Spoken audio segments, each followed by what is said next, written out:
would look and he would observe and he would think and he would watch and he would see things and really contemplate. You know what contemplate means? It's like when you think about a thing and you look at it and you think all about it. So he would notice at night the stars, and he would think how these stars are different places every night. And in the daytime, he would look at the things that come up out of the ground. How does this come up out of the ground? What makes it come up? And how does the water come down and take what looks like it's dead, but you put water, a few days, something's growing up out of it. And some things even break the ground and break even rocks. Some stuff can break a rock growing up through it, just like that. And he thought about it and thought about it. In fact, he realized there must be a law. He knew that. He just knew it. There is a law. And the law would inspire him with thinking. He became very spiritual at that time. Developed his mental process real nice because it's so quiet out there. When you're quiet, really quiet, and there's nothing around to bother you, and you can think, and the air is fresh and clean, and you're relaxing, and you're looking at the creation of a law, he came to know that there really is the Rabbil Alameen. Now that means the Lord of the worlds. Rabb, Lord, Alameen, the worlds. At the 10th year, all of a sudden, Allah put something in his heart, real strong. And he felt so attracted to go back. I have to go back. I have to go back. We don't know for sure if he was missing his mother, or his brother, or his sister, or all of his family.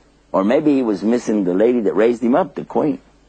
Maybe he just wanted to go back and see the place he grew up in, but for whatever reason, he had to go back and he knew it. So he told his wife, you know what? We got to go. Very next day, he just told her, we got to go. She said, huh? He said, now. She said, what do you mean now? Right now, we're going. Okay, where are we going?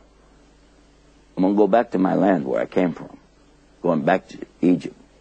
She's like, huh? Excuse me, do you remember they're looking for you? Remember? Yeah, but I have to go back. You killed somebody, you said. Yeah. You said they're going to kill you. Remember? He said, doesn't matter, I'm going to go. Okay. She could think of 1,000 dangers in the trip back, but she was a good wife. She said, you want to go? I'm with you, let's go. So he packed up and he took her, he took all the sheep, his family, everybody that he had. By the way, you know, of course they had family, you know. So they went back. She could think of 1,000 dangers in the trip back, but she was a good wife. She said, you want to go? I'm with you, let's go. So he packed up and he took her, he took all the sheep, his family, everybody that he had. By the way, you know, of course they had family, you know. So they went back. And on the way back, he was crossing the desert, and Moses is pretty smart. In fact, he's brilliant. But he still did what all of us do. You know what happened? He got lost. He got lost big time. And it was by this mountain in the desert, and he was thinking, man, how did I get lost? Let me go over here. I'm going to go over there. And all of a sudden, he saw fire. He's looking at fire. And it was a strange kind of fire because it didn't just like burn up. It just kept, you know, burning real even. It wasn't consuming itself. It just kept being there, being there. I said, okay, you guys stay here. I'm going to go check out this fire and see if I can bring back something, because it could be some people there, or I could get some fire from it, something, you know. So he got over there closer and closer, and the voice spoke to him and told him, Moses, this is sacred ground. Take off your shoes. This is in the Quran. It told him, take off your shoes. Took off his shoes. He's talking to me. He said, this is Allah. And Allah spoke to him directly.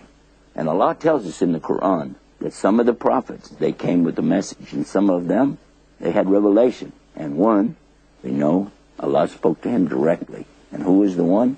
Musa alayhi salam. Musa alayhi salam. Allah was telling him many things. Well, this is kind of a big deal for Moses. And Allah was telling him, La ilaha illallah. There's none to worship except Allah. So all these false worship, all these gods that these people have, especially Pharaoh.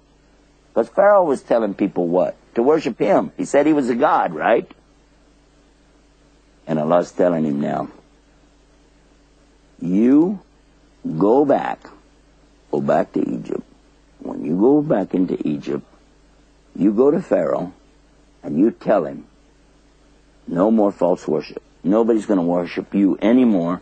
They're only going to worship me, Allah, the Rabbil Alameen. Moses thought about that and he's going to, wait a minute, hold on a second. This is a lot. It's hitting him fast, and it's going through his brain. Oh, this is something amazing. Then he realized that I need strength to do this, and I need courage to do this, and I need... Wait a minute. He had another problem, too. I forgot to tell you about this. Moses had a speech impediment. That means he couldn't talk plain. Like you talk a tongue and you don't talk real plain, or maybe something, or not. Because when Moses prayed to Allah, he said, give me the strength, and that's one of the things he asked for, and give me the ability to argue with this guy, because he knew he was going to have to argue with him. He said, and untie the knot in my tongue. So evidently, when he's got to be under pressure to speak, or something, maybe he stuttered, maybe we don't know. But just to give you the idea, it was tough.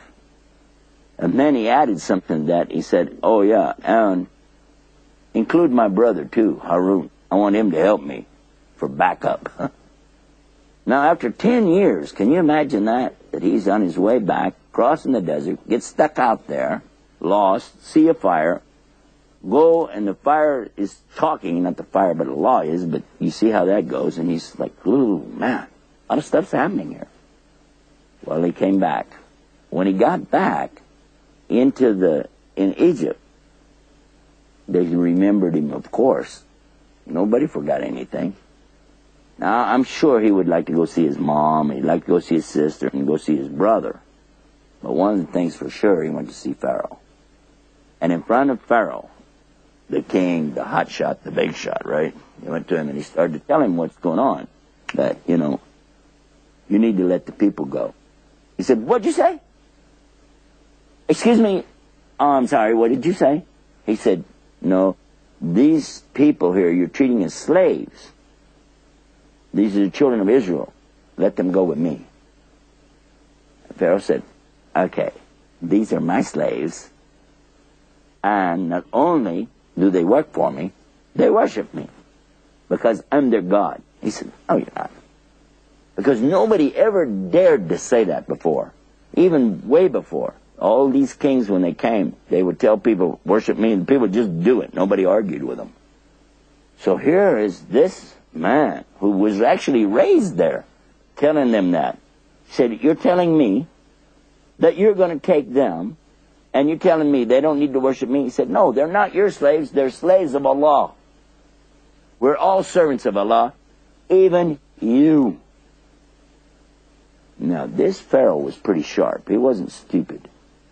And he had a lot of people around him. It was a pretty big court, He said, excuse me, what's your name?